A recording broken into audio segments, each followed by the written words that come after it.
Now we'll have the reading of the law. Exodus 20th chapter, verses 1 through 17. Exodus 20, verse 1 through 17. Go ahead. And God spake all these words, saying, I am the Lord thy God, which have brought thee out of the land of Egypt, out of the house of bondage. Thou shalt have no other gods before me. Thou shalt not make unto thee any graven image or any likeness of anything that is in heaven above, that is in the earth beneath, or that is in the water under the earth. Thou shalt not bow down thyself to them, nor serve them. For I, the Lord thy God, am a jealous God, visiting the iniquity of the fathers upon the children unto the third and fourth generation of them that hate me, and showing mercy unto thousands of them that love me and keep my commandments.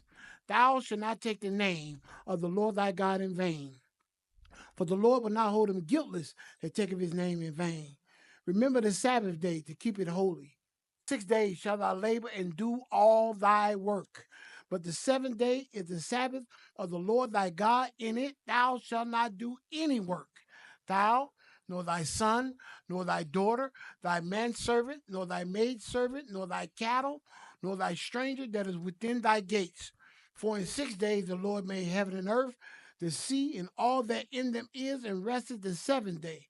Wherefore the Lord blessed the Sabbath day and hallowed it. Honor thy father and thy mother, that thy days may be long upon the land which the Lord thy God giveth thee. Thou shalt not kill. Thou shalt not commit adultery. Thou shalt not steal. Thou shalt not bear false witness against thy neighbor. Thou shalt not covet thy neighbor's house. Thou shalt not covet thy neighbor's wife, nor his manservant, nor his maidservant, nor his ox, nor his ass, nor anything that is thy neighbor's. Ecclesiastes, the 12th chapter. Ecclesiastes 12, verses 13 and 14. Ecclesiastes 12, verses 13 and 14. Go ahead. Let us hear the conclusion of the whole matter. Fear God and keep his commandments, for this is the whole duty of man. For God shall bring every work into judgment with every secret thing, whether it be good or whether it be evil. Revelations 22nd chapter. That's the last book, verses 14 and 15. Verses 14 and 15. Go ahead. Blessed are they that do his commandments, that they may have right to the tree of life and may enter in through the gates into the city. For without are dogs and sorcerers and whoremongers and murderers and idolaters and whosoever loveth and maketh a lie. This is how we get salvation, sisters and brothers, by keeping God's commandments. It said, blessed are they that do these. And if you don't do them, you're not going to be blessed. And I'm not going to delay anymore. You all know who I am. Y'all know what I come to do. So let's get right into it. Today's lesson, the title is called The Boundaries of a Christian. The Boundaries of a Christian. Most Christians, well, let me back up and say this. There are roughly 3 billion Christians in the world today. And those are Sunday going to church Christians. There are 8 billion people in the world. Christians account for more than a third of the people in the world. These are Sunday going to church Christians. And I'll say this. Most Christians don't know what they can and cannot do because they have been caught into tradition, and most often they don't do a lot of reading. They don't do hardly any reading in the Old Testament, so they don't know who they're really dealing with. But a Christian should know his boundaries. We're going to look at some boundaries, things that you should do and should not do. You have to know what you can do. On your job, you have a job description. You don't start your job not knowing what your responsibilities are. You don't do that. Every job tells you what your responsibilities are or the boundaries, what you are allowed to do and what you are not allowed to do. When you cross that line, you get in trouble. It is the same thing with God. There's a line that you should know what to do, what not to cross. You should always know where you are in this thing. So we're going to look at some things. We're going to start simple, and then we're going to build on this thing. So we're going to start this at Exodus, the 19th chapter. The Lord, he at this time he decided to bring him a nation, or to start a nation. Israel was 12 tribes. Mm-hmm. They were captives in Egypt. And the Lord dropped a thing on the Egyptians through Moses. And other people, other nations decided to latch on to this God because this God showed power. So they wanted to be part of this thing, and the Lord caused death to pass through Egypt. So the people are basically saying they want to be under this God. So the Lord, in taking Israel out of Egypt, he came to Moses and told him, look, this is what I'm going to do. And we're going to pick this up at verse 4. Exodus 19 and verse 4. He said, this is what I'm going to do for you, Israel. You tell these people this. We're going to pick it up at verse 4. Exodus 19 and 4. Go ahead. You have seen what I did unto the Egyptians, and how I bare you on eagle's wings and brought you unto myself.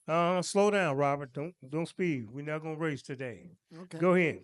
Now, therefore, if you will obey my voice indeed and keep my covenant, then you should be a peculiar treasure unto me above all people. Above how many? All people. All people. Go ahead. For all the earth is mine. Uh-huh. And you should be unto me a kingdom of priests and a holy nation. These are the words which thou shalt speak unto the children of Israel. Now, mind you, the Lord is talking to a nation. Well, they're not a nation yet, but he's talking to a people that have been slaves. They're at the bottom of the barrel. They've been nothing to all the other people. He said, you're going to be a kingdom of priests, a holy nation. You're going to be above all people. Keep reading. And Moses came and called for the elders of the people and laid before their faces all these words which the Lord commanded him. And all the people answered together and said, all that the Lord hath spoken, we will do. In other words, it sounded good to them. They'll go for it. Go ahead. And Moses returned the words of the people unto the Lord. Uh-huh. And the Lord said unto Moses, lo, I come unto thee in a thick cloud, that the people may hear when I speak with thee, and believe thee forever. And Moses told the words of the people unto the Lord. Uh-huh. Skip down to verse 11. Go ahead. And be ready against the third day, for the third day the Lord will come down in the sight of all the people upon Mount Sinai.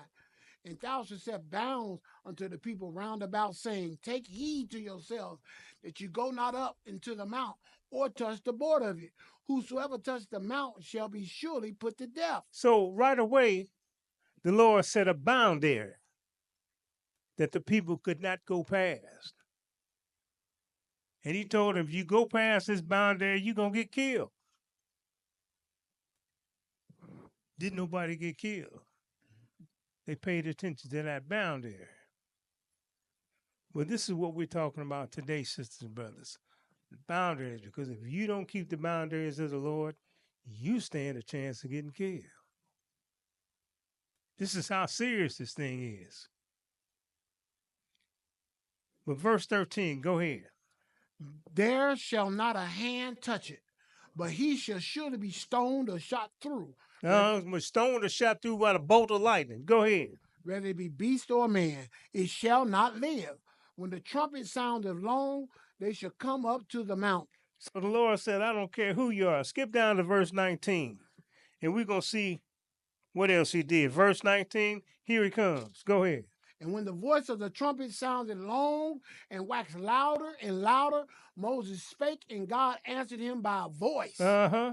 And the Lord came down upon Mount Sinai on top of the mount, and the Lord called Moses up to the top of the mount, and Moses went up. And the Lord said unto Moses, Go down, charge the people, lest they break through unto the Lord to gaze, and many of them perish. So the Lord is telling Moses, you make sure you let these people know because, hey, you know how Israel is. They're nosy. They want to find out. They're inquisitive. They might want to run up to that border and look over and see. Lord told Moses, you make sure that they don't go past that. But let's proceed with the conversation. Go ahead. 22. And let the priests also which come near to the Lord sanctify themselves, lest the Lord break forth upon them. The priest ain't special either. The same goes to them. Go ahead. And Moses said unto the Lord, the people cannot come up to the Mount Sinai, for thou chargest us, saying, set bounds about the mount and sanctify it. Uh-huh. And the Lord said unto him, away, get thee down, and thou shalt come up, thou and Aaron with thee, but let not the priests and the people break through to come up unto the Lord, lest he break forth upon them. You see, lest he break forth on them because they've crossed his bound. Make sure that they don't do this. Let's go right on into the 20th chapter, verse 1. And we did this. This is what we open up with. This is the law. These are boundaries. Verse 1, go ahead. And God spake all these words, saying, I am the Lord thy God, which have brought thee out of the land of Egypt, out of the house of bondage. Thou shalt have no other gods before me. Go ahead. Matter of fact, skip down to verse 8. Go ahead. Remember the Sabbath day to keep it holy. This is a boundary. These are boundaries that we're talking about. He told you, remember the Sabbath day to keep it holy. This is what we're doing today. This is why we're assembled today. The seventh day of the week. Not the first day of the week, which the people are going to church on tomorrow. He said, remember. So by reason of this, we know that the people that are going to church tomorrow, they forgot. Mm-hmm. They forgot the Sabbath day, and they forgot the Lord. So you don't want to be included in this. Go ahead. Matter of fact, skip down to verse 12. Go ahead. Honor thy father and thy mother, Uh-huh. that thy days may be long upon the land which the Lord thy God giveth thee. Thou shalt not kill. Thou shalt not commit adultery. Thou shalt not steal. Thou shalt not bear false witness against thy neighbor. Now you might say, what does this have to do with God? Everything. Because as you do with your neighbor, you do with God. You respect your neighbor, you respect God. Mm-hmm. And if you understand this, the Lord is establishing a community. He took a bunch of slaves and other nationalities, put them together, and he had to establish a law so that they would be able to live in a community together peacefully. This is what the law is. It is a community law. Mm-hmm. So that your community can survive, so that it can grow, so that it can be healthy, so nothing but good things could happen in your community. This is what the commandments are. And this goes right over everybody's head. When we finish that, read that. Okay, we got it. Let's go to Deuteronomy 32nd chapter. So the Lord took Israel out. He gave them this law. Oh, and by the way, this law established them as a nation. Deuteronomy 32. So Israel got out of Egypt. They started taking over different countries, different tribes, different land, and they started prospering. their cattle was the best. Their land was the best Mm-hmm. because they were under the banner of the Lord. But one thing Israel got going for themselves that was not good. They started getting away from God. They started thinking that they were making things prosper.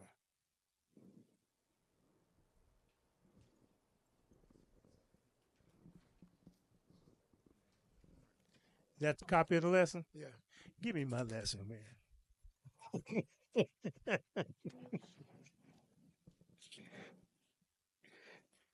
Easy, my brothers up here. They know that. So Israel started bucking against the Lord. And we're going to read about this. Verse 12. Go ahead. So the Lord alone did lead him, and there was no strange God with him. Nobody else. They were only acknowledging the God of Israel, which is Jesus. Go ahead. He made him ride on the high places of the earth, Uh-huh. that he might eat the increase of the field. And he made him to suck honey out of the rock, and oil out of the flinty rock. That, in other words, they were living good. Go ahead. Butter of kine, milk of sheep, with the fat of lambs, and the rams of the breed of Bashan, and goats, with the fat of the kidneys of wheat. And thou didst drink the pure blood of the grape. Nothing but the best for Israel, because the Lord was over them. They were acknowledging the Lord. Go ahead. But Jeshurun waxed fat and What kicked. happened? Thou art waxing fat.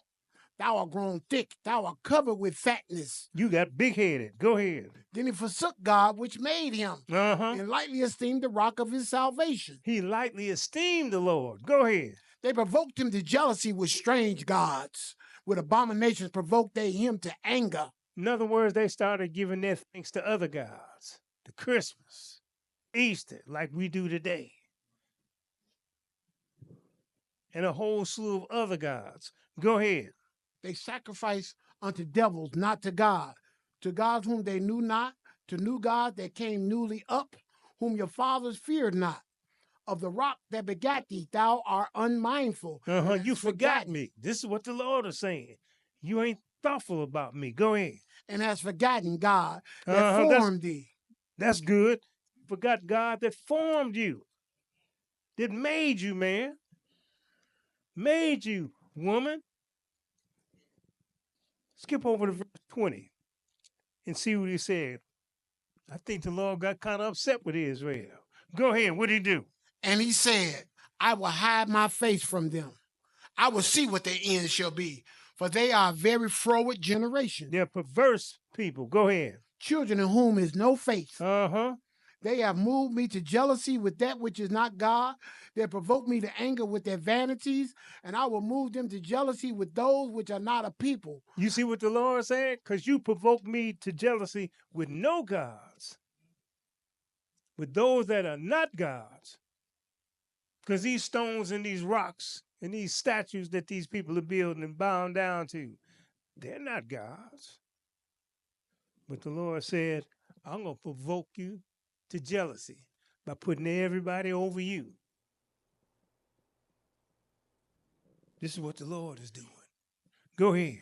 I will provoke them to anger with a foolish nation. Mm-hmm. For a fire is kindled in my anger, and shall burn into the Lord's hell, and shall consume the earth with her increase, and set on fire the foundations of the mountains.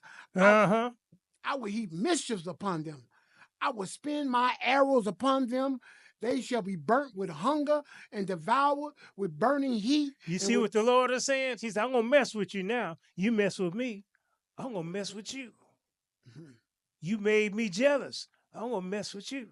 Go ahead. And with bitter destruction, I also will send the teeth of beasts upon them, with the poisons of serpents of the dust. You see what he said? I'm going to send bitter destruction, and I'm going to send the teeth of beasts to bite on you, and the poison of serpents from the dust. What did he do to Satan when he took his power away from him? He threw him on the ground. Cast him down. Made him eat that dust. So the Lord is going to send Satan's emissaries after you, Israel, and not just Israel, but the rest of the world. Skip down to verse 28. You ain't got this on your notes.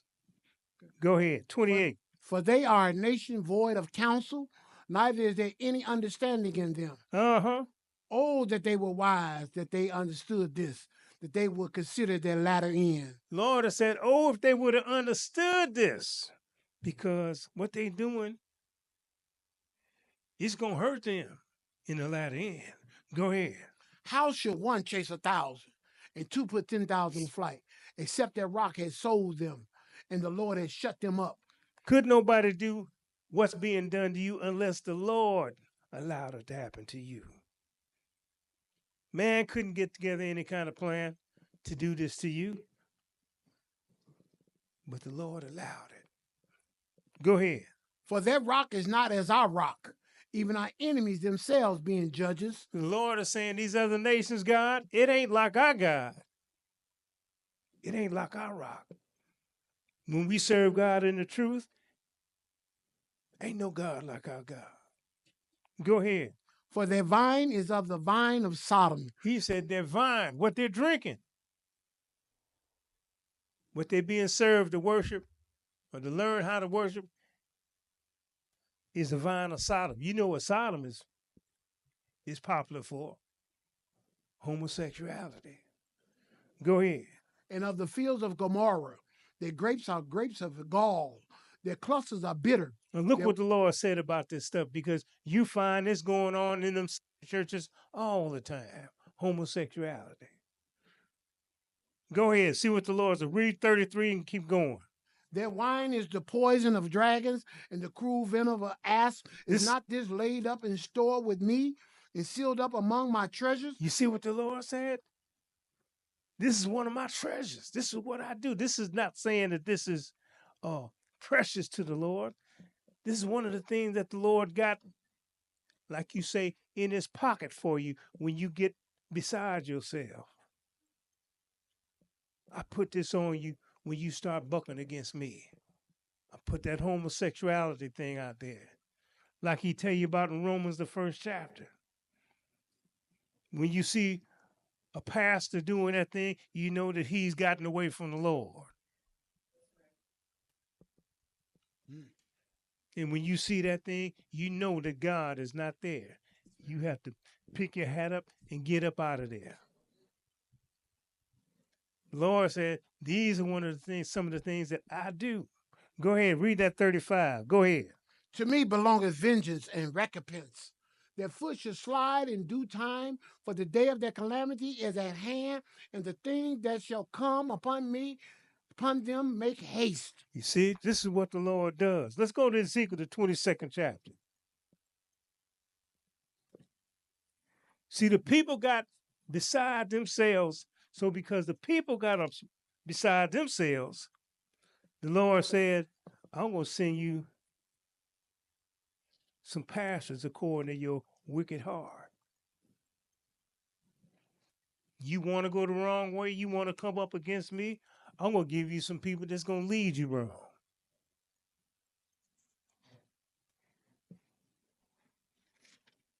The Lord said he does this out of jealousy. Sound like a husband, don't it?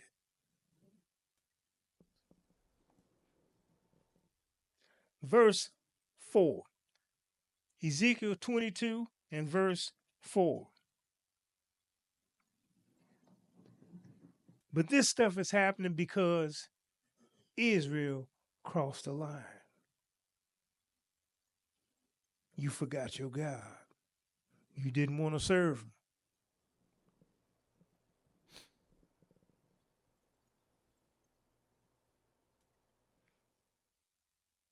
Verse 4, and the Lord is talking here to the preachers, to the false prophets, the 4 P's, the preachers, pastors, priests, and prophets.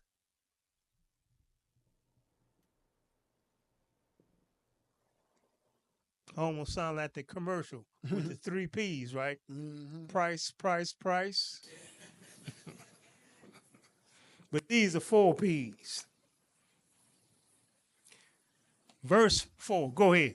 Thou art become guilty in thy blood. that thou hast shed, and hast defiled thyself in thy idols, which thou hast made, and thou hast caused thy days to draw near, and are come even unto thy years. Therefore have I made thee a reproach unto the heathen, and a mocking to all countries. Because Israel went wrong, the Lord said, I'm going to make you a reproach to all the nation. And wherever we go, we are a reproach to everybody. Don't nobody want to be near us. When they give us problems trying to live, because we are a reproach to them. Yeah. But this comes from the Lord. Verse 5, go ahead. Those that be near and those that be far from thee shall mock thee, which are infamous and much vexed. That's good. Skip down to verse 8. Go ahead. Thou hast despised my holy things, and hast profaned my Sabbath. So you despise my holy things. This is what the Lord is saying. Even my Sabbaths, not just the weekly Sabbath, but you despise the other Sabbaths, the other 7 Sabbaths, the annual Sabbaths. They don't know nothing about it. They don't care nothing about it. And when you make reference to it, they mock you. Go ahead, verse 9. In thee are men that carry tales of shed blood. That's these preachers. They got tales of shed blood, because when you go for it, this is the stuff that's going to lead you to get killed. So your blood is being shed. People are dying because of these lies. People are going to get cut off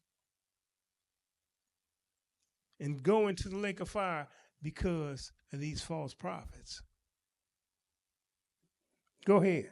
And in thee they eat upon the mountains. In the midst of thee they commit lewdness. Skip down to verse 12. Go ahead. In thee have they taken gifts to shed blood.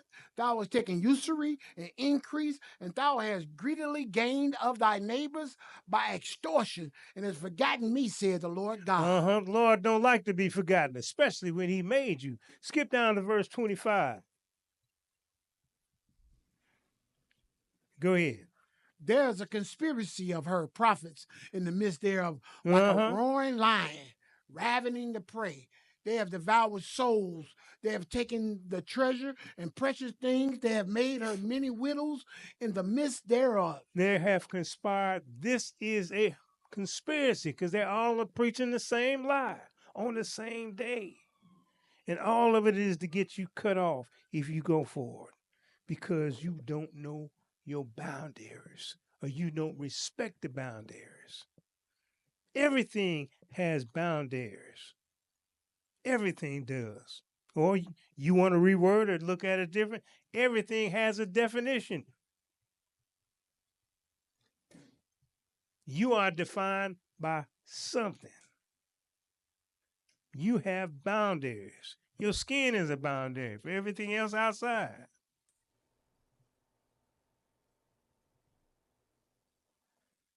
You have a certain boundary that you don't necessarily pay attention to. Somebody get too close, oh, hey man, you getting into my space. Back up. Everything has a boundary. And you tell me God doesn't have boundaries? You're the most important creation that God has made. And you don't have anything to control you? Or God has no controls? This is what the people are saying. God has no controls. And we don't want the Lord's controls. That's why they say the law is no more. The law is there to control you. The law is there to define your community. That's what the law is there for. The pastor that says the law is no more, I'm gonna wait for him in the parking lot. Stick him up. Give me that Rolls Royce. Give me them diamonds and stuff on your. If the law is no more, I can't steal from you. What are they thinking about? They are depending on you not thinking. They're depending on you not reading the book. They're depending on you to say okay to whatever they say. But what they're going to do is they're going to give a good show when you come Sunday. You're going to have all the music going. You're going to have some of the best singers, some of the best music. Stage is big. Yep. Preacher's going to be clean. And he's going to give a show. Mm-hmm. And then the other thing is that you can be guaranteed it will be without any book. Mm-hmm. Verse 26. Go ahead. Her priests have violated my law. They've broken my law, but you sitting under them. Go ahead. And have profaned my holy things. And they profane my holy things because you don't know what is holy and what is not holy. That's why you're sitting under them. So when they violate the law, you're still sitting there because you don't know what they did, because you are ignorant of the law. Go ahead. They have put no difference between the holy and profane. Neither have they showed difference between the unclean and the clean. So they need anything, do anything they want to do. There is no difference because you don't know that there ain't no difference. Or you don't know that there is a difference. Go ahead. And have hid their eyes from my Sabbath, and I am profaned among them. They don't want to see it. And they have profaned the Lord because they despise his laws. So they insult him. Go ahead. Her princes in the midst thereof are like wolves, ravening the prey, to shed blood and to destroy souls, to get dishonest gain. And her prophets have daubed them with untempered mortar, seeing vanity and divining lies unto them, saying, Thus saith the Lord God. You see what they're doing? They lying on the Lord. Mm-hmm. I hear it all. They're saying the Lord said this. The Lord said, I ain't opened my mouth. I ain't said nothing to them about this. Mm-hmm. Let's go to Romans, the 3rd chapter.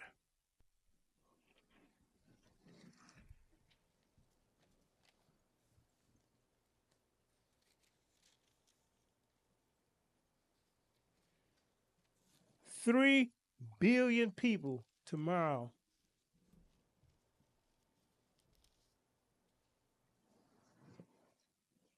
will cross the boundaries.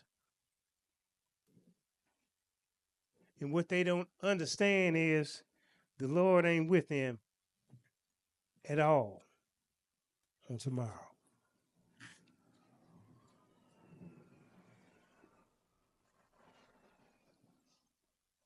Verse 10, Romans 3 and verse 10.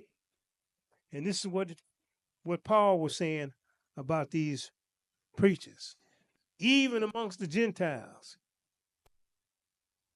He said, none of them are right because they don't spend the time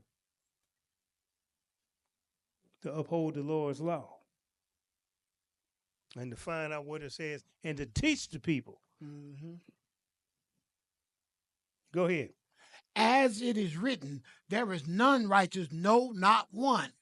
There is none that understands it. There is none that seeketh after God. He said none. Go ahead. They are all gone out of the way. They are all together become unprofitable. You see, because the Lord can't use them, so they ain't profitable to the Lord no more because they lying. So the Lord can't use them now. So what does he do? He put them up there and he broke their wrist. They ain't no good to the Lord no more. Go ahead. There is none that doeth good, no, not one. Their throat is an open sepulchre. With their tongues they have used deceit. No, go ahead. The poison of asp is under their lips, whose mouth is full of cursing and bitterness. Their feet are swift to shed blood. Destruction and misery are in their ways, and the way of peace have they not known. And the way of peace, that's the commandments. They have not known. Because if you keep the commandments, you will have peace with your neighbor, and you will have peace with God. They don't know the way of peace. And they're trying to take that away from you. Go ahead. There is no fear of God. And there's no fear, God. Before their eyes. Before their eyes. They don't fear God. They're going for it. Let's move on. Let's go to Matthew, the 23rd chapter. And let's look at what Jesus had to say about this.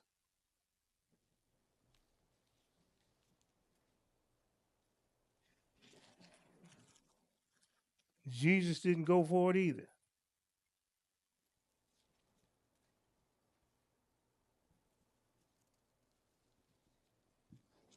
And when Jesus was going to get baptized, he saw some of the Pharisees at the baptism with John. The Lord said, "Oh vipers, who have warned you of the danger or to flee or to get baptized, get that sin off you? Who warned you about this?" Because the Pharisees were preachers, prophets, pastors. Verse 1, Matthew 23 and verse 1. Let's see who we talking about here. Go ahead. Then spake Jesus to the multitude and to his disciples, saying, the scribes and the Pharisees sit in Moses' seat. He said the scribes and Pharisees, they sit in Moses' seat. In other words, they're over the congregation. These the preachers, scribes and Pharisees, the pastors, the priests. They sit in Moses' seat. Skip down to verse 8 and continue. This is what he told them not to do. Go ahead. But be not ye called rabbi. But if you are, don't be called a rabbi. Why? For one is your master, even Christ, and all ye are brethren. So don't be called rabbi. So he dealt with the ones that are called Edomites nowadays. Don't be called a rabbi. But they call themselves rabbis anyway. Go ahead, verse 9. And call no man your father upon the earth, for one is your Father which is in heaven. And that man that's over there in Rome, that ain't your father. Lord said, don't call no man your father. We're not talking about your biological father. We're talking about your spiritual father. Don't call nobody that, but one. He's in heaven. You ain't never seen him. Ain't never talked to him. Ain't never touched him. So the Lord cancels him out. Don't call no man father. Go ahead. Neither be ye called masters, for one is your master, even Christ. And he canceled out the Orientals doing that other thing that they do over there. But go ahead. But he that is greatest among you shall be your servant. And, and whosoever shall exalt himself shall be abased, and he that shall humble himself shall be exalted. So he told you, if you exalt yourself, don't call yourself reverend. Don't exalt yourself. You're supposed to humble yourself. To what? To this word. Go ahead. But woe unto you, scribes and Pharisees, hypocrites! For you should shut up the kingdom of heaven against men, for you neither go in yourselves, neither suffer ye them that are entering to go in. Woe unto you, scribes and Pharisees, hypocrites! For you devour widows' houses, and for a pretense make long prayer. Therefore you shall receive the greater damnation. You're going to receive the greater damnation. Skip down to verse 23. Go ahead. Woe unto you, scribes and Pharisees, hypocrites! For you pay tithe of mint and anise and cumin, and have omitted the weightier matters of the law, judgment, mercy, and faith. He said, you want the tithes, but you omit the weightier matters, judgment, mercy, and faith. That's believing what the book says. You've omitted those things, but you go for the tithes every time because you bought the money. Go ahead. These ought ye have done, and not to leave the other undone. You blind guides, which strain at a gnat and swallow a camel. Woe unto you, scribes and Pharisees, hypocrites! For you may clean the outside of the cup and of the platter, but within they are full of extortion and excess. He says, so you look clean on the outside, but on the inside, you're killing people. You're not having mercy on people. You're telling them lies. Wow. Lies to get them killed, burned in the lake of fire along with you. Go ahead.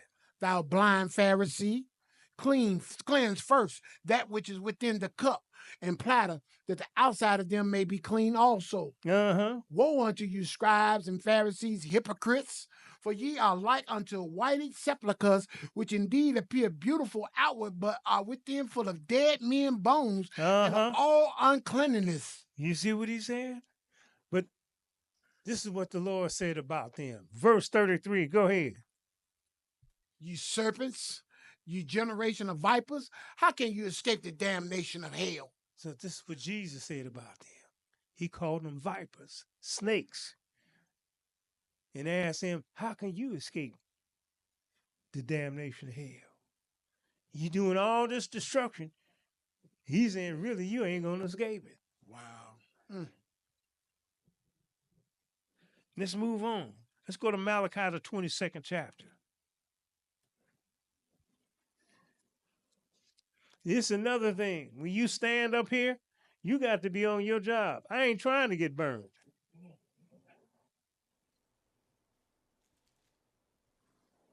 I ain't trying to get burnt at all. So I'm going to preach the gospel to you. But the thing is, more importantly, you pick up the book and you follow behind me. And if I'm wrong, you tell me I'm wrong. But correct me according to the book. Because this is where I'm coming from to you. We're going to read some book. That's what the Israel of God does. We read the book. If it says it, we do it. If it don't say it, you ain't going to hear it from us. You might hear it one time. Let Buie get a hold of it. Yep. You won't see that cat again. Let's pick this up at verse 1. Malachi 2 and verse 1. Go ahead. And now, O ye priests, this commandment is for you. If you will not hear, if you will not lay it to heart, to give glory unto my name, said the Lord of hosts, I will even send a curse upon you, and I will curse your blessings. Yea, I have cursed them already, because you do not lay it to heart. Behold, I will corrupt your seed and spread dung upon your faces, even the dung of your solemn feasts. And one should take you away with it, and you should know that I have sent this commandment unto you, that my covenant might be with Levi, said the Lord of hosts. He said that you might know. He said, you should know that I have sent this commandment unto you, that my covenant might be with Levi. It is with Levi, was with Levi. But go ahead, verse 5. My covenant was with him of life and peace. You see what it says? The covenant was with Levi of life and peace. That's what Levi. This is me standing here. This is what I'm supposed to represent.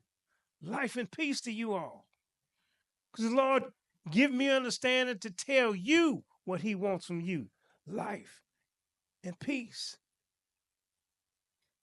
Tell you how to pursue it, how to go get it, so that you might have life and peace. But how do you have peace with God? You don't break the commandments. Keep them so that you might have peace with your God. Go ahead, start that 5 again. Go ahead. My covenant was with him of life and peace, and I gave them to him for the fear wherewith he feared me and was afraid before my name. We're supposed to be afraid of the Lord. I'm not saying I always tremble. No, we're supposed to be afraid to lie and to go against his word. That's what we're supposed to be and do. And every man that stands in this position, he's supposed to be fearing God. This goes with the territory. Go ahead. The law of truth was in his mouth, and iniquity was not found in his lips. He walked with me in peace and equity, and did turn away many away from iniquity. That's what he was supposed to do and did. Go ahead. For the priest's lips should keep knowledge, and they should seek the law at his mouth. But what are they seeking at his mouth? The law, which is the boundary for a Christian. Go ahead. For he is the messenger of the Lord of hosts. Go ahead. But you are departed out of the way. What? You've caused many to stumble at the law. You have corrupted the covenant of Levi, said the Lord of hosts. Uh-huh. Therefore have I also made you contemptible and base before all the people, according as ye have not kept my ways, but have been partial in the law. You see what he's been doing? He's been partial. He's been cherry picking the law himself. He want to keep the tithes in there,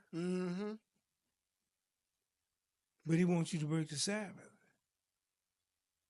Look at those two boys of Eli, the two sons of Eli. They were at the temple waiting for the sisters to come and make their prayers and sacrifices at the temple, and he's laying with the sisters. They've been partial, and the Lord killed them because of that.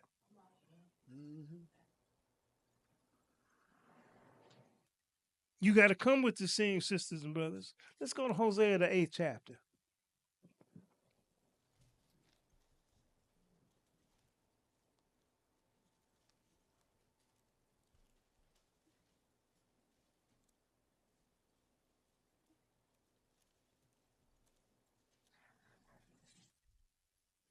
Hosea, the 8th chapter. And we're going to pick this up in verse 1 and skip.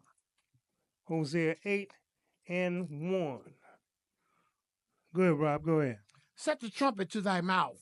He shall come as an eagle against the house of the Lord, because they have transgressed my covenant. Go ahead. And trespassed against my law. He said they transgressed my covenant and they have trespassed against my law. Skip down to verse 3. What did Israel do? Go ahead. Israel have cast off the thing that is good.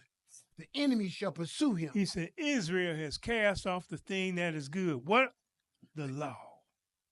They've transgressed it. They don't want to hear it. They want to do what they want to do.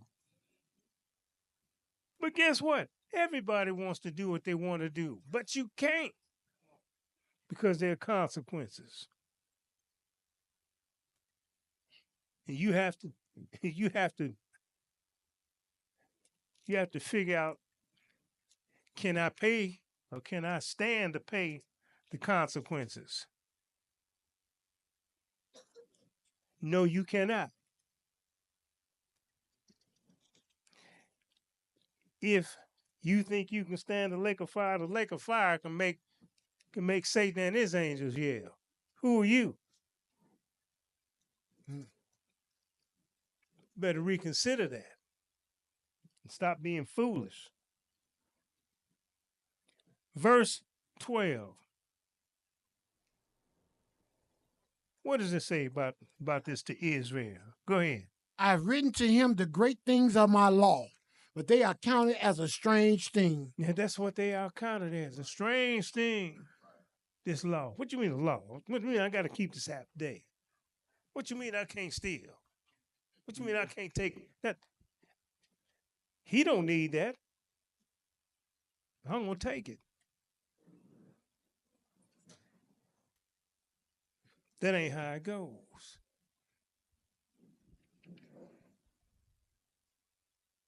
Verse 8. Go ahead. Israel is swallowed up.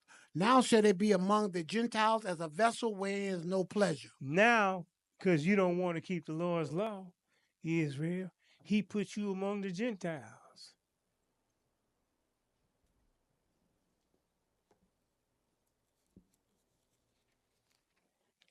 And now you're getting beat up. And you're hollering. You're trying to march. Do all these things. Protest. You don't understand why this is happening to you. Because you broke the law. You broke God's law. Let's go to Jeremiah, the 5th chapter.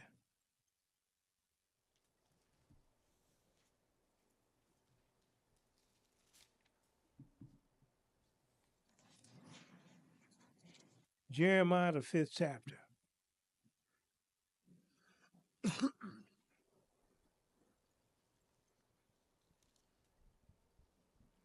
$3 billion people don't like the law. They all say the same things. They say they saved. Mm-hmm. They say they're going to heaven.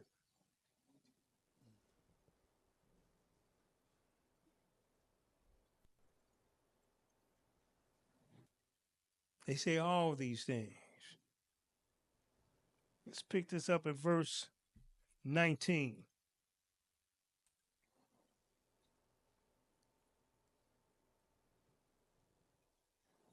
People constantly refusing to hear what the Lord says.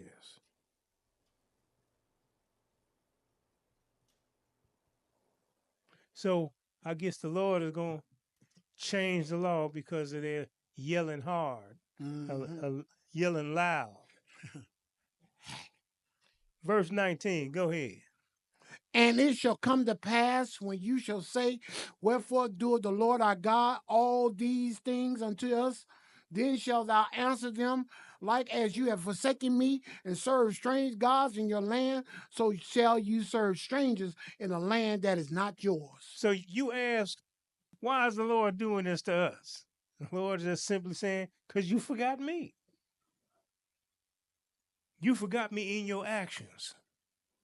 I gave you laws that were supposed to keep peace. I gave you laws that had you kept them, everything that you did would prosper. Everything. Even if you spit on some dirt over there, you turn around and look and some plants will be coming up. That's how prosperous we would have been. Because the Lord was making us, would have made us so prosperous that the stranger, everybody else, would be asking, what are you doing? Why is everything working for you?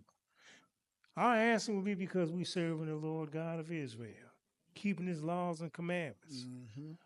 They said, well, heck, I wanna be part of that. I like to have a few hundred acres of land and have all this wheat, have all the best cows, best lambs and whatnot. Hmm. I ain't got to do nothing as far as I ain't got to get the hose out and water my grass and all that. No, because the Lord would cause the rain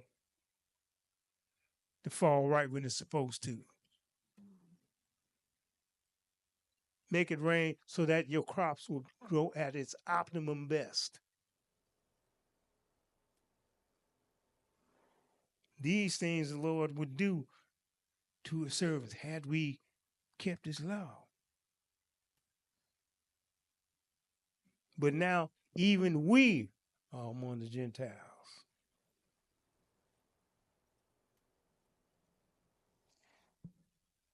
But all this because they forsook the Lord. Verse 20, go ahead. Declare this in the house of Jacob Tell them. and publish it in Judah, saying, Uh-huh. Go hear ahead. now this, O foolish people, and without understanding, which have eyes and see not, which have ears and hear not. Hear this, old 3 billion Christians. Go ahead. Fear ye not me, saith the Lord. Will ye not tremble at my presence, which have placed the sand for the bound of the sea by a perpetual decree? Look at it and pay attention to this comparison. He said, start that again, 22. Go ahead. Fear ye not me, saith the Lord. Will you not tremble at my presence, which have placed the sand for the bound of the sea by a perpetual decree, that it cannot pass it? And though the waves thereof toss themselves, yet can they not prevail. Though they roar, yet can they not pass over it. You see what he said? The Lord said, I'll set the boundaries, and though the waves toss through the storms, they can't go past the boundaries that I set. Let's go to Isaiah, the 17th chapter. I just want 2 verses out here. Isaiah 17.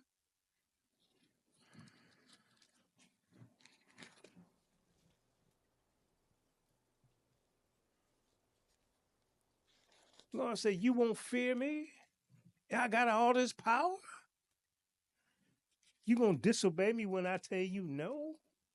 Don't do this? And this is for your own good. And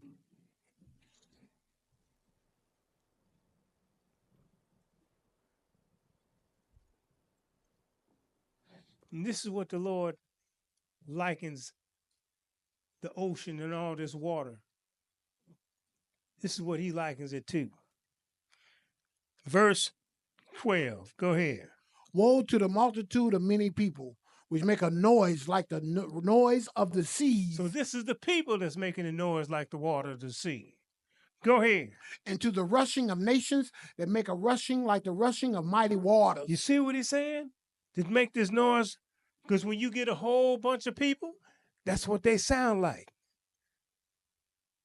They sound like the rushing water, the rushing sound of water. When a whole bunch of people get together. Go ahead. The nations shall rush like the rushing of many waters, but God shall rebuke them, and they shall flee far off, and shall be chased as the chaff of the mountains before the wind, and like a rolling thing before the whirlwind. You see what he's saying? So this rushing of the mighty waters, this is the people, what they're saying. All these different people, they're saying that they're saved. They're saying that the law is no more. We want to do what we want to do. Let's confirm some of this. Isaiah the 8th chapter.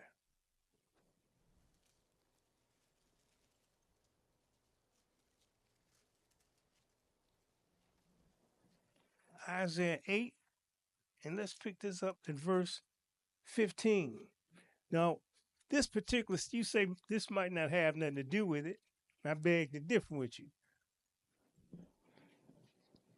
Israel, well, at this time, Israel had been split into two kingdoms.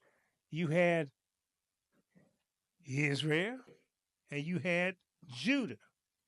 At this time, the king of Judah had got with the king of Syria, and they had decided they're going to come against Judah and take it over. They're going to put their man in the spot. But when you look at it, the Lord had designs on Judah, but Judah had to be intact for when he comes. So that was thwarted. That plan was thwarted. But look at what the people were saying. All these people were against Judah. We're going to pick this up at verse 9 because everybody was coming against Judah.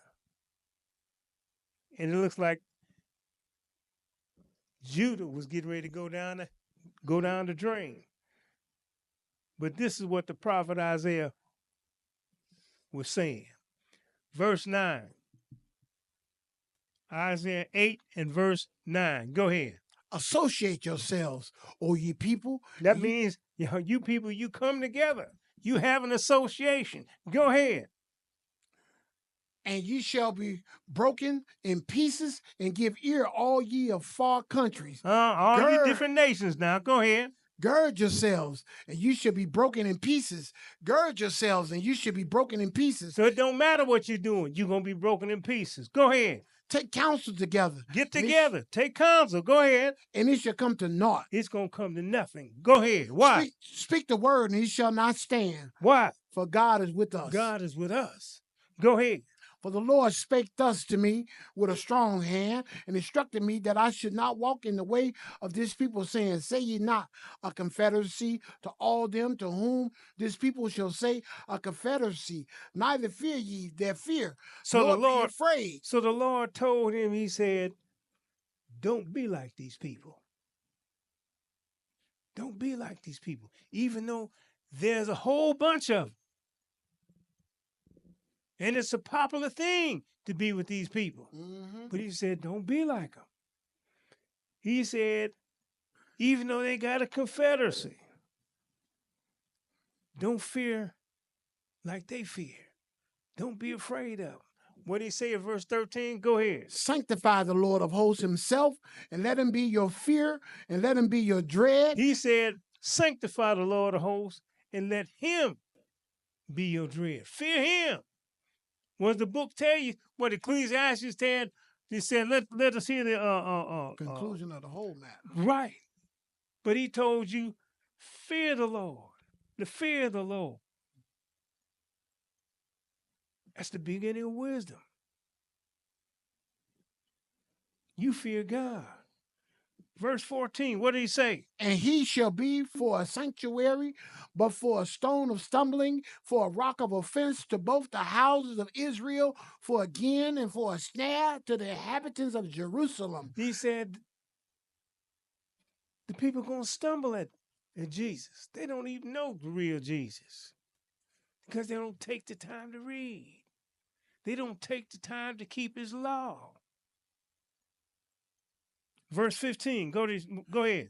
And many among them shall stumble and fall and be broken and be snared and be taken. Isn't this what's happened? I think 3 billion people out of 8 billion people, I think that's pretty true. Many are going to stumble. We're not even counted as Christians. But what did he say in verse 16? Go ahead. Bind up the testimony. Bind up the testimony. Go ahead. Seal the law among my disciples. Seal the law among my disciples. Where did the disciples come in at? In the New Testament. But he told you, bind up the testimony, seal the law. That don't mean close it says you can't read it. Just mean close it, you can't add nothing to it. It's complete. Go ahead. And I will wait upon the Lord that hideth his face from the house of Jacob, and I will look for him. Go ahead. Behold, I and the children of whom the Lord hath given me are for signs and for wonders in Israel from the Lord of hosts, which dwelleth in Mount Zion. So he said, I and the children. This is Jesus talking here. Because Isaiah didn't have any disciples. He said, I and the children whom the Lord had given me are for signs. The disciples were given to the Lord so that he could teach them and that they would be for signs to lead the people into Christianity. We are signs. We are the Lord's disciples in these days to let the people know the right way to go and to come to the Lord through the law and through the testimony. Skip down to verse 20. Go ahead. To the law and to the testimony, if they speak not according to this word, it is because there is no light in them. So if they don't come with the law and the testimony, which is the same way that the disciples came, there ain't no light. There ain't no truth in them. But let's go a little bit further. Let's go to 2 Corinthians 10th chapter.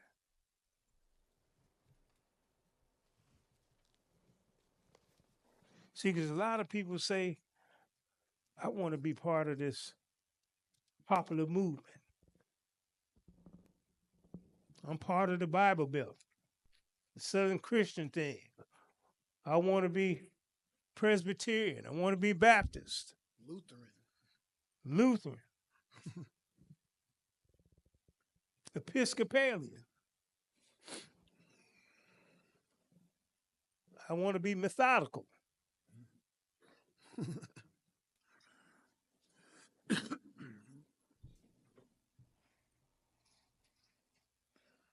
But this is what Paul said, because he saw this thing too.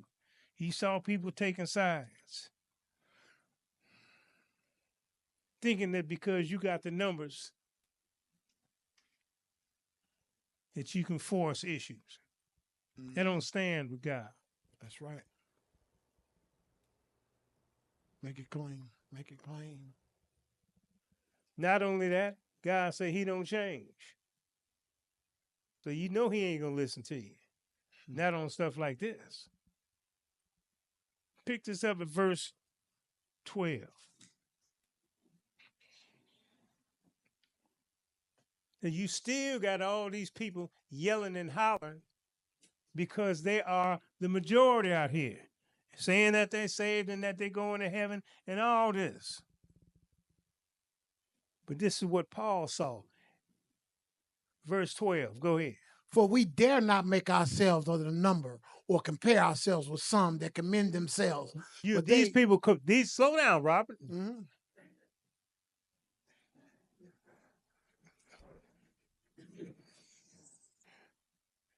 said, we dare not compare ourselves with these people that commend themselves, saying that they're saved.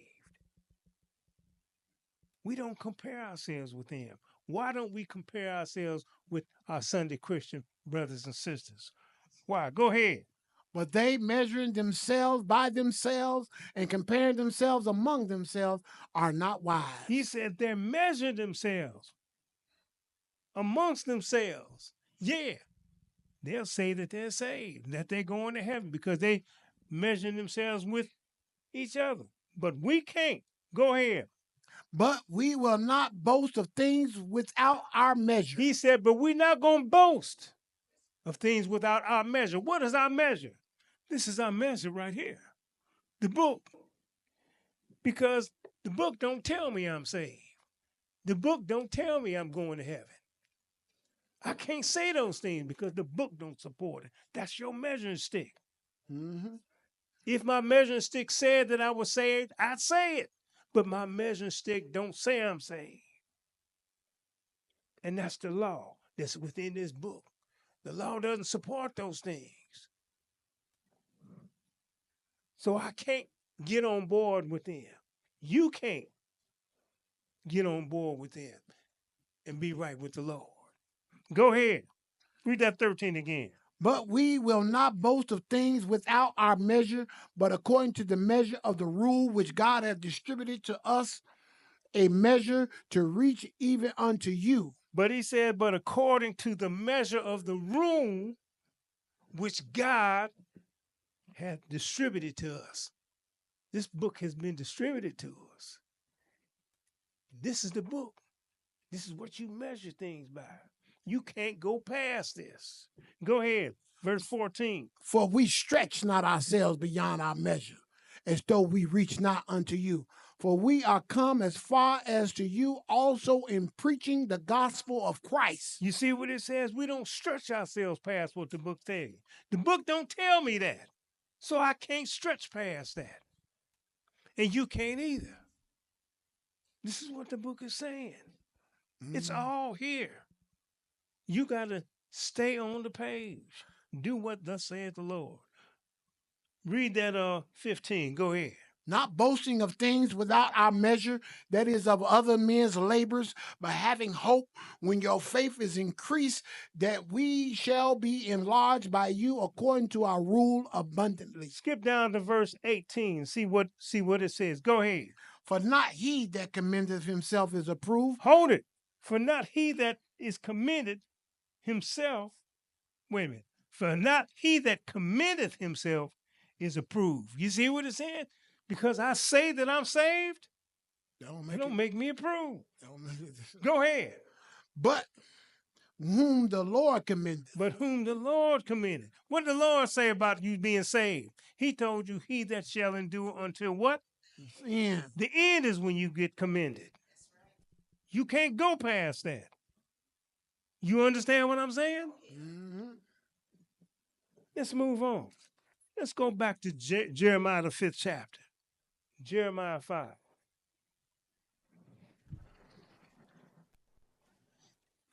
The Lord tells you exactly what he wants. You just got to spend time.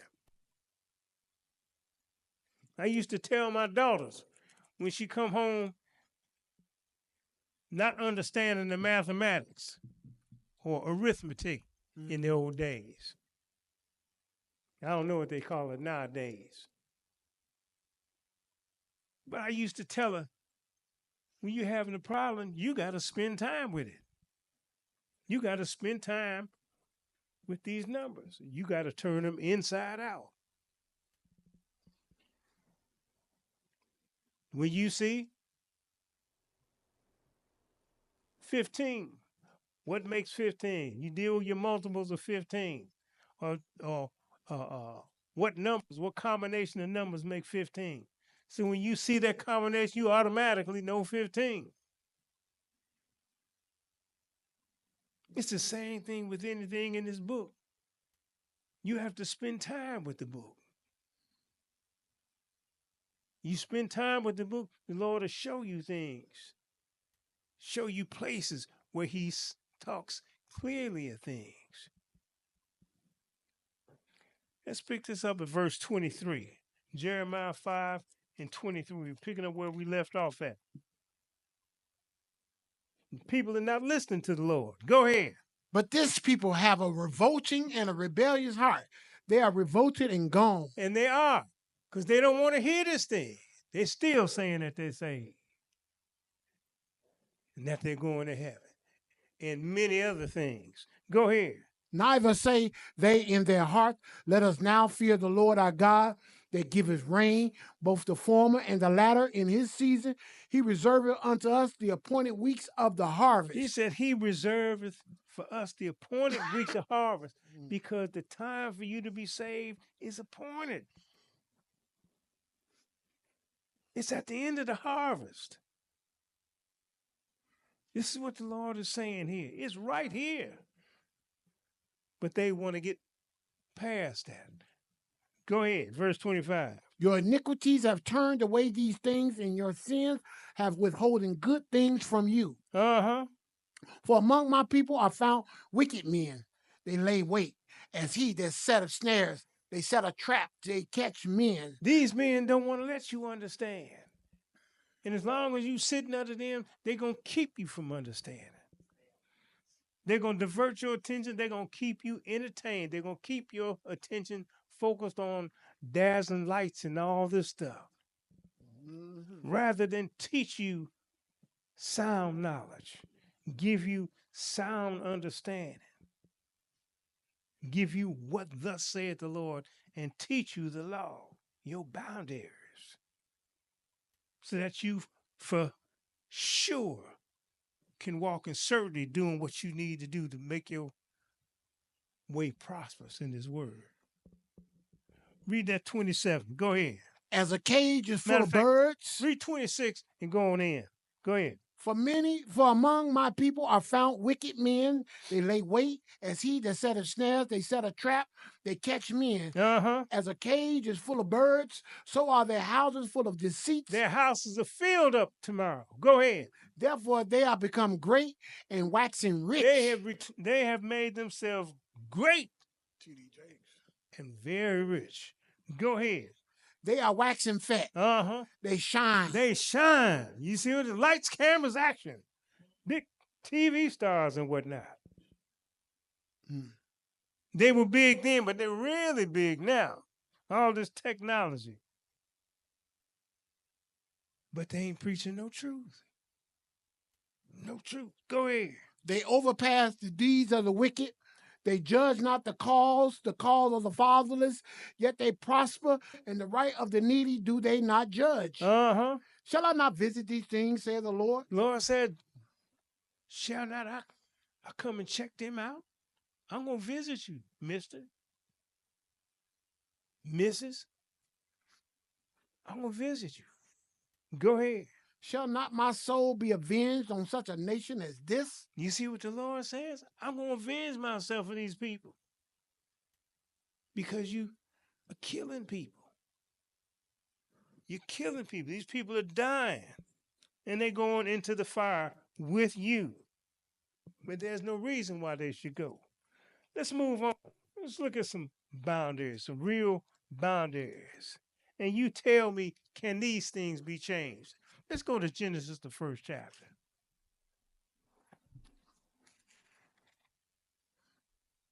The Lord has set boundaries, and they cannot be changed. I don't care how much you fall out and cry and kick. I see we got a few babies back there. I'm a grandparent too. My grandson, he falls out and kick and scream and whatnot. After about 10 minutes, I say, here, man, take it. Get out of here. Because he done got on my last nerve. You can't get on the Lord's last nerve or his first nerve. He got a way that he's going to do it, even though he tell you that he's jealous, but nonetheless, though, you cross that line, he going to kill you. Make it plain. You ain't no problem to him no more. When you get thrown into the lake of fire, Lord hate that you go, but you in there. Hey, But I got the rest of these brothers and sisters that have done this thing right is going to enjoy all this good salvation that they're going to miss. Too bad. You missed it. Matter of fact, the Lord is going to let them see it. Let them see forever you having a good time.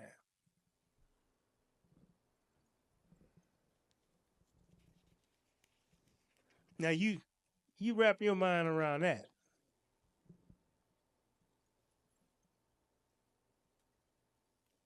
Genesis, the first chapter,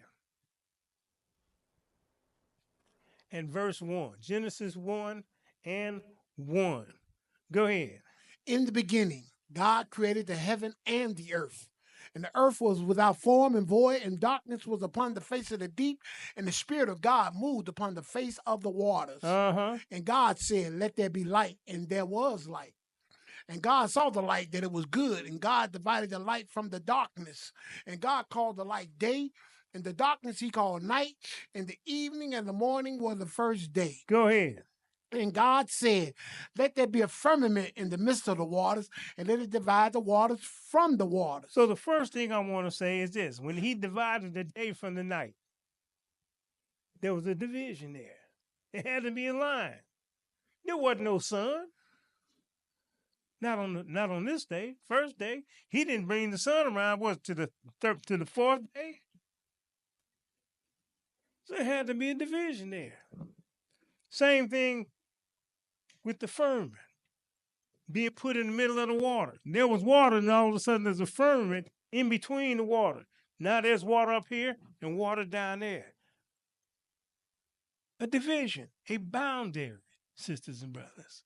That boundary still exists because there's water above what we call the universe or space. There's water up there. That's division is still here. Verse 13. Go ahead. And the evening and the morning were the third day. And God said, "Let there be lights in the firmament of the heaven to divide the day from the night, and let them be for signs and for the seasons and for days and years. And let them be for lights in the firmament of the heaven to give light upon the earth." And it was so. And God made two great lights, the greater light to rule the day, and the lesser light to rule the night. He made the stars also.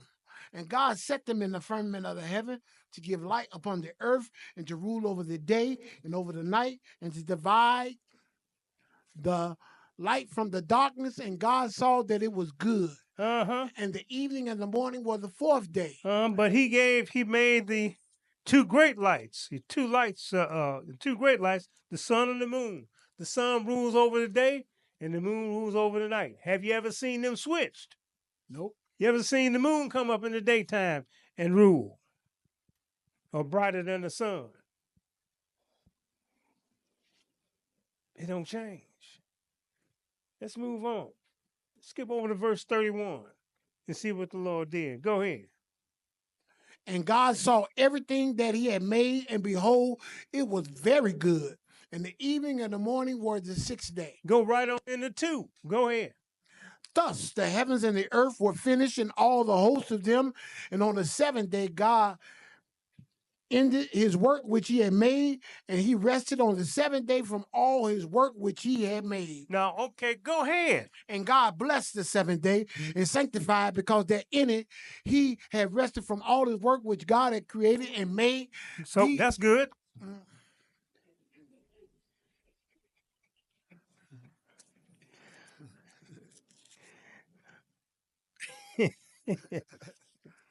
Speed racer here. But it said on the seventh day, God blessed this day. Let's move on. Let's go to Psalms 104. And let's look at this same thing from a different perspective. Psalms 104.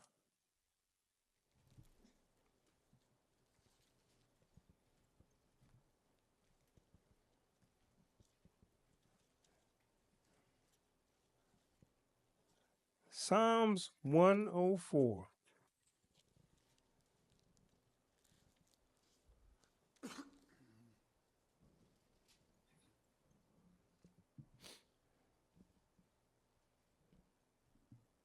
And let's pick this up at verse 1. Psalms 104 and verse 1. Go ahead. Bless the Lord, O my soul. O Lord my God, thou art very great. Thou art clothed with honor and majesty, who covers thyself with light as with a garment, who stretches out the heavens like a curtain, Uh-huh. who layeth the beams of his chambers in the waters, who maketh the clouds his chariot, who walketh upon the wings of the wind, who maketh his angels spirits, his minister a flaming fire, who laid the foundations of the earth, that it should not be removed forever. Thou Uh-huh. coverest it with a deep as with a garment. The water stood above the mountains. At thy rebuke they fled. At the voice of thy thunder they hasted away. Go ahead. They go up by the mountains, they go down by the valleys, unto the place which thou hast founded for them. Uh-huh. Thou hast set a bound that they may not pass over, that they turn not again to cover the earth. So he said he set a bound again for this water so that it won't pass over, so that they turn out again to cover the earth. They can't, because the Lord said they can't. That cannot be breached. Let's go to Psalms, the 19th chapter.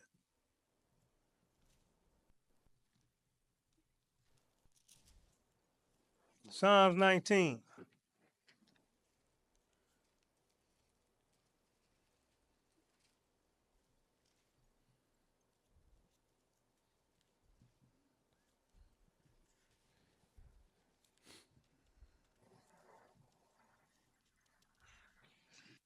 So I'm gonna get Bill to buy me a speedometer to put on my brother. When he goes over 20, you can put an electric shock on him. Like that. Make him realize he's speeding.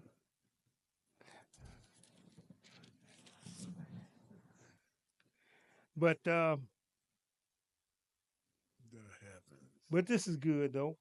Psalms 19. And let's look at this. Look what the Lord said about this. This is how the Lord talks and lets things talk, but you have to pay attention to it. Verse 1, go ahead. The heavens declare the glory of God, Uh-huh. and the firmament show of his handiwork. Go ahead. Day unto day utters speech, and night unto night show of knowledge. So how does the day talk and the night talk? The day utters speech and the night shows knowledge. How does it do that? Go ahead. There is no speech nor language where their voice is not heard. How is it that every language on the face of the earth understands or hears what the sun and the moon is saying, but they don't understand it? How is that? They're not paying attention. Go ahead. Their line is gone out through all the earth, and their words to the end of the world. In them have he set a tabernacle for the sun. He said their line is gone out through all the earth, and their words to the end of the world. What line is he talking about? He's talking about the division between day and night. The line is coming in a couple hours. It's going to get dark outside. But it does that throughout the whole earth. Every day, the same thing. The same language. Every day. The sun rules in the daytime. The moon rules at night. Every day. Doesn't go backwards, does it? It's the same every day. You depend on it. It does not change. In every language sees it, but they don't necessarily understand and look at it. This is the work of God. It doesn't change. It's a boundary that cannot be breached. Who are you, old man, old woman, to breach it and to not do what you were created for? The same as all these other creations. Do what you're supposed to do. Fear God. Keep his commandments. This is what you were created to do. Just like every other creation. Same old boring thing. But the only difference for you is if you break them, you can be burnt. Verse 5, go ahead. which is as a bridegroom coming out of his chamber, and rejoices as a strong man to run a race. His going forth is from the end of the heaven, and his circuit unto the ends of it, and there is nothing hid from the heat thereof. That's a circuit. That means it keeps going around. For those who keep saying the earth is flat, it's a circuit. Verse 7, go ahead. The law of the Lord is perfect. The what? The law of the Lord is perfect. The law of the Lord is what? The law of the Lord is perfect. It's perfect. Go ahead. Converting the soul. The testimony of the Lord is sure, making wise the simple. It makes wise the simple. You ain't got to be smart. You ain't got to know how to do the calculations and all this. Just know that it does what it's supposed to do. You do what you're supposed to do. Let's move on. Let's go to Jeremiah, the 31st chapter. Now, this will make some sense. Jeremiah 31. We all have jobs to do. Our jobs as men and women is to do what we're told. Do what we were created for. We were created to serve God. Now, how can you serve God and you don't keep his law? How can you serve a king and you not listen to his law, or you don't do what he tells you to do? That's right. Make it plain.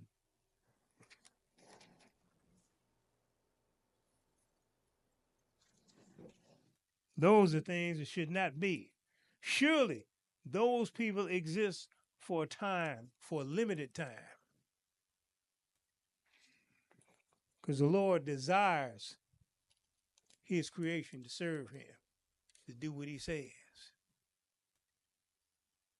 Let's pick this up at verse 35. This will make more sense now. Verse 35, go ahead. Thus saith the Lord, which giveth the sun for a light by day, and the ordinances of the moon and of the stars for a light by night. No, we know what an ordinance is. An ordinance is a law. An ordinance is our controls. Go ahead. Which divided the sea when the waves thereof roar. Uh-huh. The Lord of hosts is his name. If those ordinances depart from before me, said the Lord. Wait a minute. He said, if those ordinances depart from me, in other words, if they change. Mm-hmm. Go ahead. If those ordinances depart from before me, said the Lord, then the seed of Israel also shall cease from being a nation before me forever. So at this point, those ordinances have not changed. Israel is still a nation. Amen. That ain't changing. But let's go right into the 33rd chapter.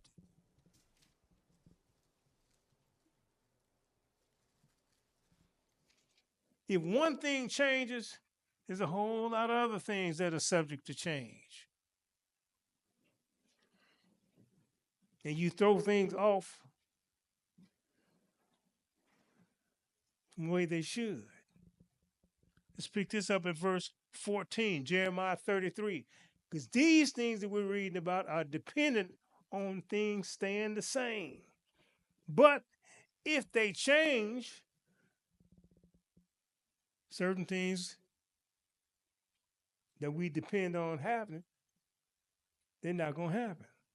Verse 14, go ahead. Behold, the day is come, said the Lord, that I will perform that good thing which I have promised unto the house of Israel and to the house of Judah. So this promise is to Israel and Judah. The day is come that the promise is getting ready to be collected on. Go ahead. In those days and at that time will I cause the branch of righteousness to grow up unto David. Now, who is the branch? The branch is Jesus. Mm-hmm. Go ahead. And he shall execute judgment and righteousness in the land. Uh-huh. In those days shall Judah be saved, and Jerusalem shall dwell safely. And this is the name wherewith he shall be called, the Lord our righteousness. So Jerusalem is going to be named after Jesus, the Lord our righteousness. Skip down to verse 20. Go ahead. Now, all these are dependent on this, but we got to see if this is going to happen. Go ahead. Thus saith the Lord, if you can break my covenant of the day and my covenant of the night. That's the sun and moon, y'all. if you can stop them from doing what they're supposed to be doing. Go ahead. And that there should not be day and night in their season, Go ahead. then may also my covenant be broken with David my servant, that he should not have a son to reign. Whoa, hold on. He said, if you can break my covenant with day and night, he said, then also you can break my covenant with David, that he should not have a son to reign.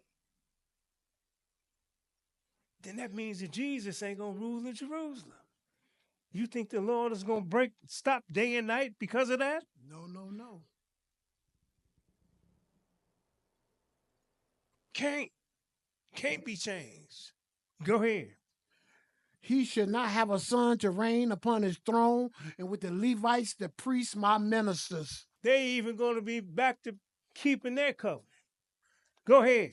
As the host of heaven cannot be numbered, neither the sand of the sea measured, so will I multiply the seed of David my servant, and the Levites that minister unto me. Skip down to 24. Go ahead.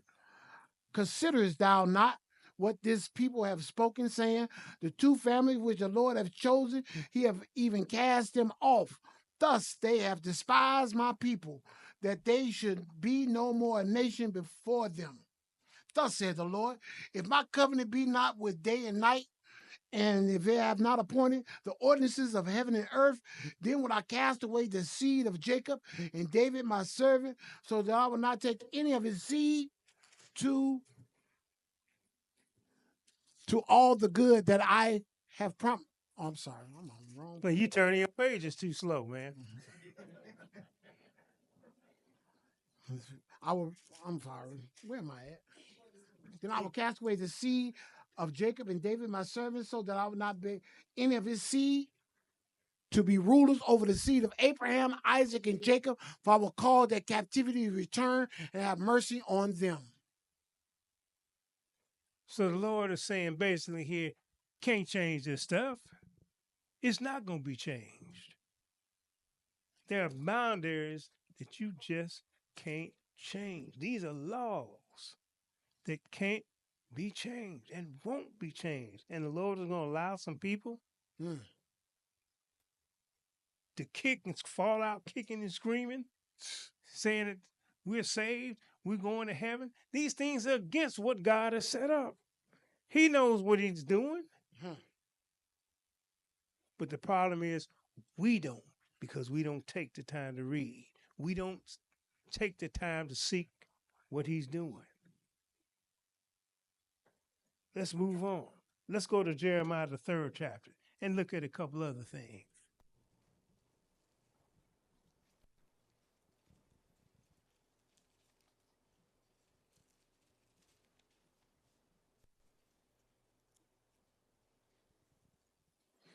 These things were set up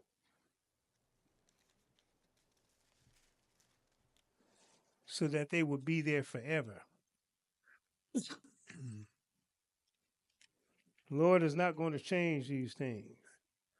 And a Christian should know this. You say that you're a Christian and you don't know these things, you don't know what you're supposed to do. You faking.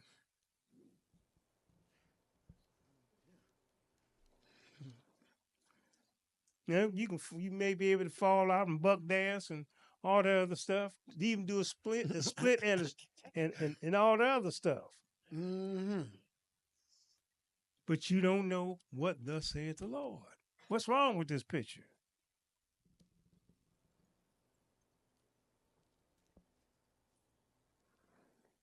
Let's pick it up at verse 12. And this is something else that we don't like to deal with as far as terms of covenant goes. But we see all these things that let you know the Lord ain't changing, and he doesn't change. And he hasn't changed. Because if he had, he'd divorce us. But he ain't that kind of husband. This is also let the guys know. You just can't kick that woman to the side. The Lord gave you only 2 reasons. Death and adultery.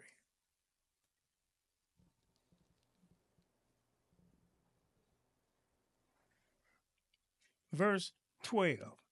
3 and 12. Jeremiah 3 and 12. Go ahead. Go and proclaim these words toward the north and say, return, thou backsliding Israel, saith the Lord, and I will not cause my anger to fall upon you. Uh-huh. For I am merciful, saith the Lord, and I will not keep anger forever. Go ahead. Only acknowledge thy iniquity, that thou hast transgressed against the Lord thy God, and hast scattered thy ways to the stranger under every green tree. You have not obeyed my voice, says the Lord. Turn, O backsliding children, said the Lord. Why? For I am married unto you. Why? And I will Because take I'm you. married to you. Mm. That's what he said. Turn. Come back to me. Because I'm married to you. I ain't trying to get rid of you. This is what the Lord is saying. I'm married to you. Come back to me. Just acknowledge that you've been wrong. Go ahead. And I will take you one of a city and two of a family, and I will bring you to Zion. Go ahead. And I will give you pastors according to my heart, which shall feed you with knowledge and understanding. He said, I'm not going to give you pastors that's going to lie to you. That's going to teach you how to do all this dancing and whatnot. Even to sing and to shout. But you got to understand what you're singing and shouting about. But he said, I'm going to give you pastors that's going to feed you with knowledge and understanding. In other words, you're going to know something, but you're going to know why. You're going to understand why you know this. Understand the things that are involved in doing what you do. Verse 20, go ahead. Surely, as a wife treacherously departed from her husband, so have you dealt treacherously with me, O house of Israel, saith the Lord. A voice was heard upon the high places, weeping and supplications of the children of Israel, for they have perverted their way, and they have forgotten the Lord their God. Go ahead. Return, ye backsliding children, and I will heal your backslidings. Behold, we come unto thee, for thou art the Lord our God. So he said, return unto me. And the people capitulated and said, behold, we come unto thee, for thou art the Lord our God. They realized that Jesus is the Lord their God. Let's go to Deuteronomy 26 so we can show you something here. The Lord said, return unto me, backsliding Israel, because I'm married to you. The Lord is not willing to put us away so quickly because of our actions. Because the Lord knows that we're stupid, dumb, and ignorant, and a whole bunch of other things. I go on for about a half hour. The Lord knows all of that. And after all that, the Lord knows, he said, yeah, come on back. Come on back. I'll teach you. I'm going to teach you how to get salvation. So you can get this thing. Because as I am, so shall we be. We'll be just like him. And that's what this whole thing is about. We want to be like the Lord. Let's pick this up at the 26th chapter, and we're going to pick it up at verse 1. Deuteronomy 26 and 1. I'll be glad when this book gets broken in. All of these pages are sticking together. Go ahead. And it shall be when thou art come in unto the land which the Lord thy God giveth thee for an inheritance, and possesses it, and dwelleth therein. Go ahead, skip down to verse 11. Go ahead now. And thou shalt rejoice in every good thing which the Lord thy God hath given unto thee, and unto thy house, thou and the Levite and the stranger that is among you. So we're supposed to rejoice in everything that the Lord gives to us. Okay? Israel, the Levite, and the stranger. Everybody's there assembled together to serve the Lord. But this is what the Lord put in there. Here's Moses got the people here, and he had Moses, the Lord had Moses do this and talk to the people and let them know what they did. Go ahead. When thou hast made an end of tithing all the tithe of thy increase. Where you at? Verse 15. I'm sorry. Look down from thy holy habitation from heaven and bless thy people Israel in the land which thou hast given us, as thou swearest unto our father, a land that floweth with milk and honey. Uh-huh. This day the Lord thy God hath commanded thee to do these statutes and judgments. Thou should therefore keep and do them with all thy heart and with all thy soul. So this day in particular, the Lord has commanded thee to do his statutes and judgment with all your heart and with all thy soul. Go ahead. Thou hast avouched the Lord this day to You be know what thy the word God. avouch means? You have declared, you have promised. You have promised the Lord this day what? To The be thy Lord God. today to Go be ahead. thy God and to walk in his ways and to keep his statutes and his commandments and his judgments and to hearken unto his voice. Go ahead. And in the- turn, what did the Lord do? And the Lord have avouched thee this day to be his peculiar people. So the Lord in turn has promised, has declared that you're going to be his people. You all swap vows. This is when you enter into a covenant with God. You got married to God. You got married to God that day when he came down on Mount Horeb and gave you the commandments. Those are your marriage vows. Read on. Middle 18, as he has promised thee, and that thou shouldest keep all his commandments, and to make thee high above all nations which he hath made in praise and in name and in honor, that thou mayest be a holy people unto the Lord thy God, as he has spoken. So the Lord, all this he put out there, and he intends for you to get every bit of this promise. Us being knuckleheads. He intends for you to get salvation. He intends for you to be holy. He intends for you to be like him. Where the Lord said he would change this vile body so that it may be fashioned like unto his glorious body. Mm-hmm. So that as he is God, we will be God also. This is what the Lord, his intention is. This is why that boundary that you broke, he giving you a chance to cross back on the other side. That's what he's doing. That's why he's not so swift to kill you. Yeah, there's some that he killed. Probably because they needed killing. Because they got too far out of whack. But us, we need to do this thing as best we can to get on the good foot, like they say. Let's go to Exodus, the 31st chapter. So the Lord did something, and he saw this a long ways off. At the very beginning, he saw this.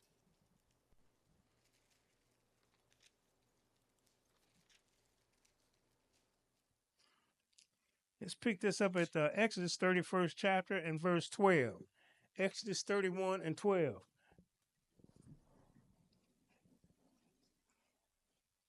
And we got 4 other scriptures after this one.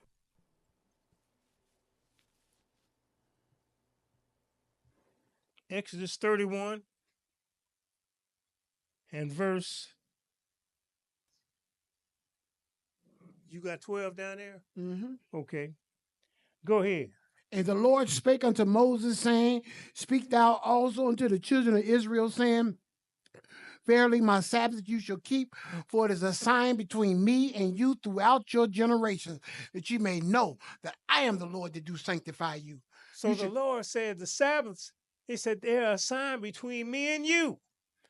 So we saw that when the Lord set it up in Genesis, the 2nd chapter, when he made the Sabbath. It is a sign between us and God. No other people, us and God. Now, other people can be grafted into this, but it's a sign between us and him, because we are named after the Lord, just as a wife is named after her husband. She takes his name, not he takes her name. She takes his name. So we took our God's name, Israel, and it today is a sign between us and him. This is a boundary. This is a definition. This is a defining day for us, sisters and brothers. And everybody that keeps this thing, especially if they know what they're keeping it for.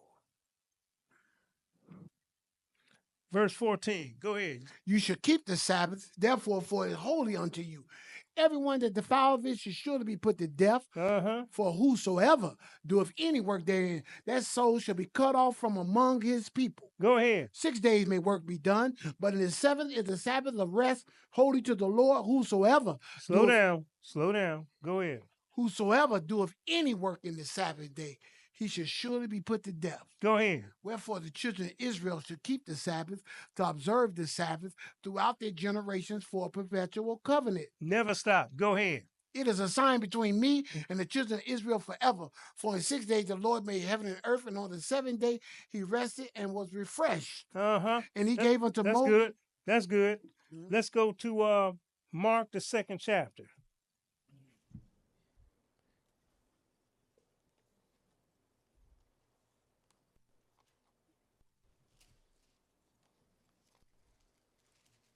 Mark, the 7th chapter. I'm sorry, Mark, the 2nd chapter.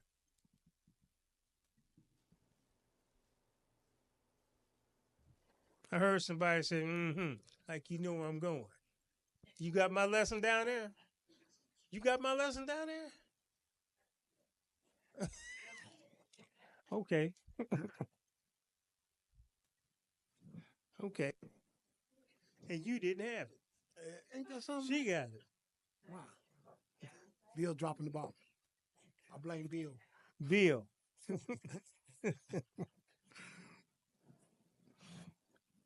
Mark 2, let's pick this up at verse 18. So the Pharisees and John's disciples, they saw a discrepancy going on. And they want to ask Jesus about it. Verse 18, go ahead. And the disciples of John and of the Pharisees used to fast. And they come and say unto him, why do the disciples of John and of the Pharisees fast, but thy disciples fast not? So they come to Jesus and ask Jesus, hey, look, why your disciples don't fast and we fast? This is what Jesus said. Go ahead. And Jesus said unto them, can the children of the bridegroom fast while the bridegroom is with them? So let me ask you, Jesus just tagged himself. Who's the bridegroom? Jesus is the bridegroom. So if Jesus is the bridegroom, who have we been talking about that married Israel back then? Jesus.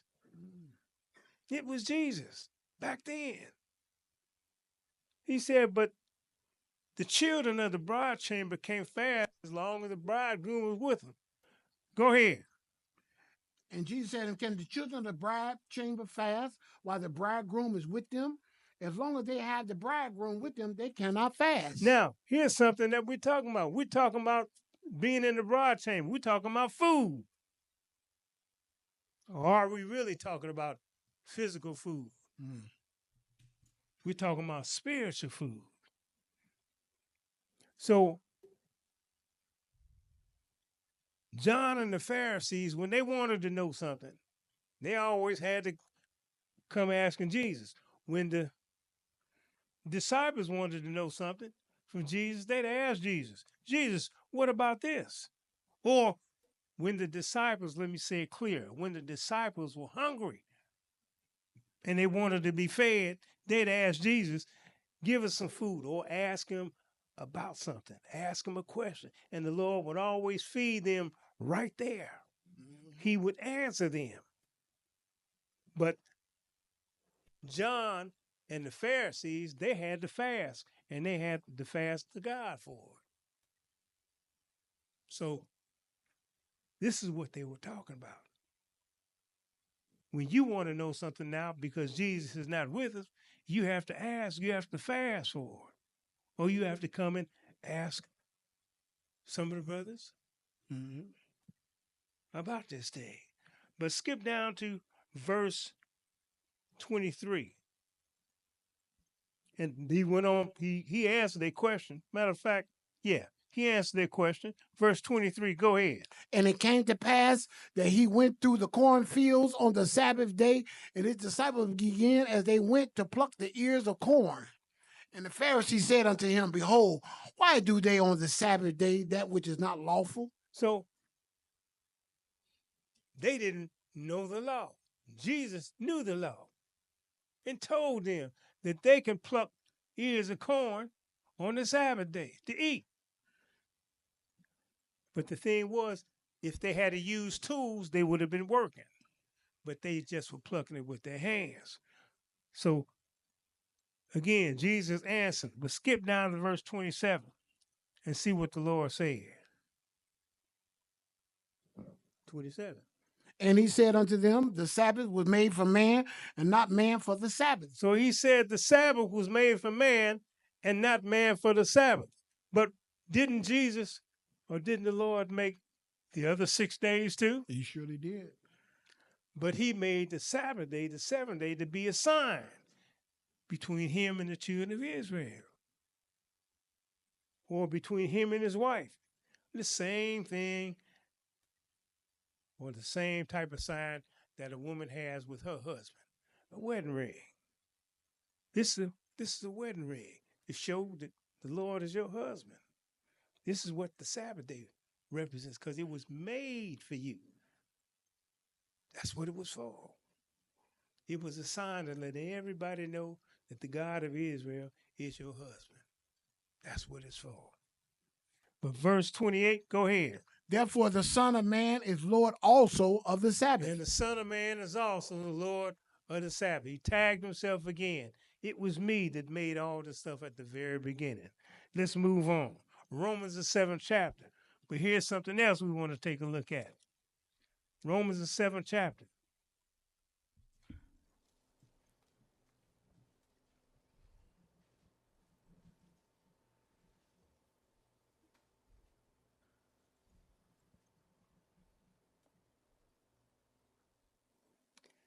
Seven and 1. Romans 7 and verse 1. I noticed you didn't say, You busy drinking water. Okay.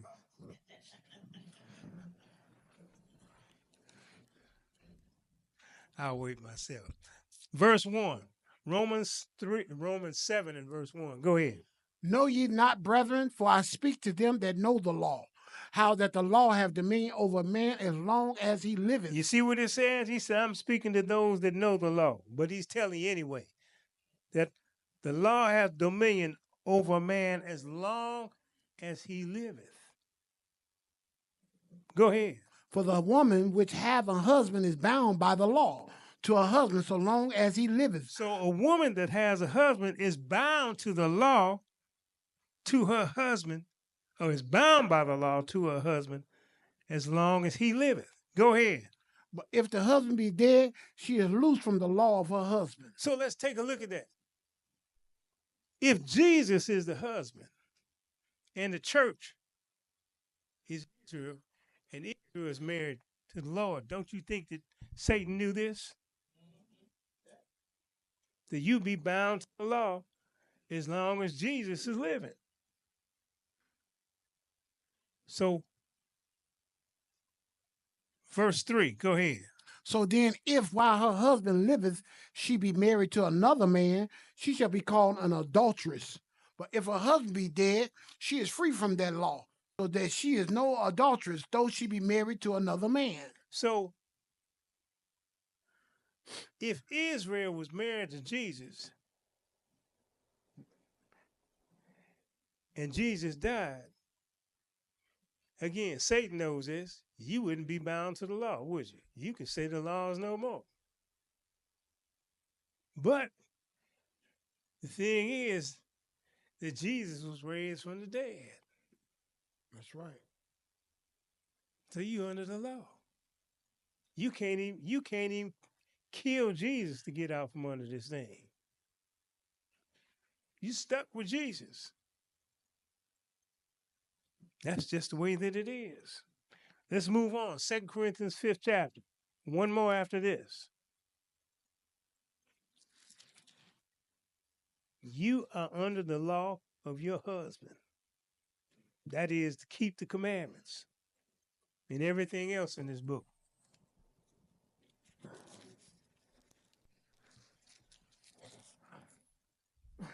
I just want 2 verses here.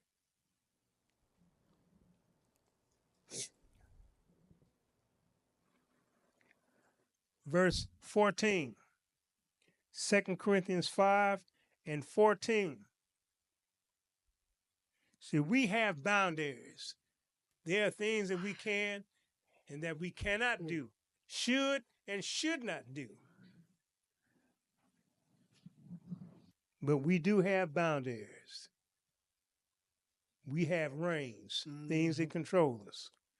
Verse 14, go ahead. For the love of Christ constraineth us, because we thus judge that if one died for all, then we're all dead. If one died for all, we know who that one was, Jesus. He died for us. Go ahead. And that he died for all, that they which live should not henceforth live unto themselves, but unto him which died for them and rose again. You see what it said? It said that he died for all, that they which live should not henceforth live unto themselves, which is not what we're supposed to do. We're not supposed to live unto ourselves. But we're supposed to live unto him which died for us and rose again. That's Jesus. We're supposed to live for him. Make it plain. And him being our husband puts us under the law of our husband. So with all this being said, let's go to St. John, the 14th chapter. St. John 14th chapter. I conclude, sisters and brothers.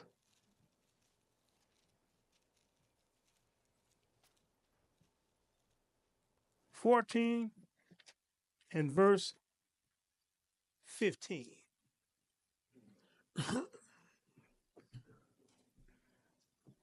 This is what the book says. Verse 15. Go ahead, Robert. If you love me, keep my commandments. That's it. If you love the Lord and he died for you, you ain't got no choice. Keep the commandments.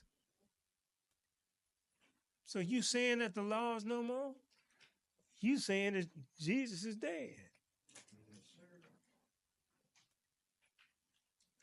And if you saying that, you don't believe what you think you believe.